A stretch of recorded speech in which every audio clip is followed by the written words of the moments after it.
C'est une visite qui fait plaisir, tant pour Chantal, enseignante de français langue seconde, que pour Natalia, son ancienne élève, une Colombienne arrivée ici il y a 3 ans.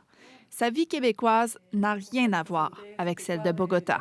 Oui, c'est un contraste de vie dans tous les sens, autant pour les contacts avec les gens, comme les contacts avec la nature et la ville.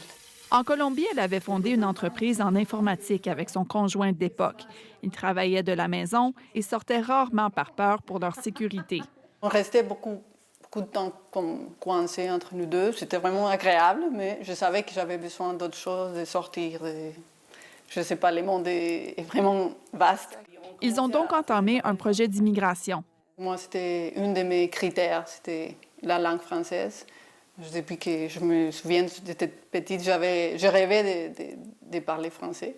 Avant d'arriver, Natalia n'avait appris que les bases de la langue. Quelqu'un dans la rue me parlait et je ne savais pas quoi répondre. Je disais toujours oui, oui, oui.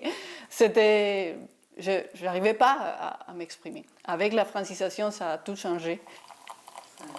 Moi, je dis tout le temps qu'avant la francisation, j'étais touriste ici. Après la francisation ou pendant la francisation, j'ai commencé vraiment à avoir une vie ici. C'est ici, au Centre Louis-Joliette, où elle a pris des cours de francisation, qu'elle a rencontré Chantal. Ce que je trouve vraiment très beau dans son histoire, c'est qu'il y a vraiment une Natalia qui s'est émancipée en arrivant au Québec. Ce que j'ai vu, c'est quelqu'un qui a déployé ses ailes. C'est quelqu'un qui se sentait peut-être, c'est ça, pas elle-même avant, puis qu'ici, elle peut enfin exploiter tout son potentiel. Au Québec, Natalia s'est permis de se lancer dans une nouvelle carrière. Il y a 10 mois, elle s'est inscrite au diplôme d'études professionnelles en photographie. C'était un risque que je voulais prendre pour me donner le droit d'accomplir un rêve. Et avec la photo, elle découvre sa ville adoptive différemment.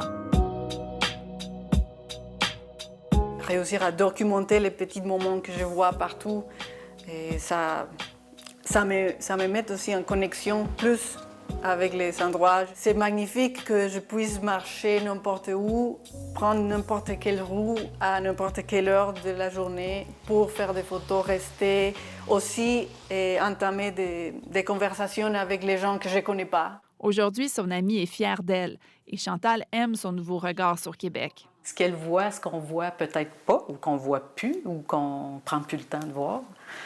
La photo qu'il y a sur son frigidaire avec la neige qui tombe. C'est beau de voir le Québec à travers ses yeux, en fait. C'est comme si, avec mon processus d'immigration et la photo, je commence à retrouver un peu la vie que je veux. C'est l'endroit où je veux être, entouré des gens avec qui je veux entourer, et aussi faire l'activité, les métiers que je veux faire. C'est comme si je faisais plus partie de la ville que juste comme je suis immigrante.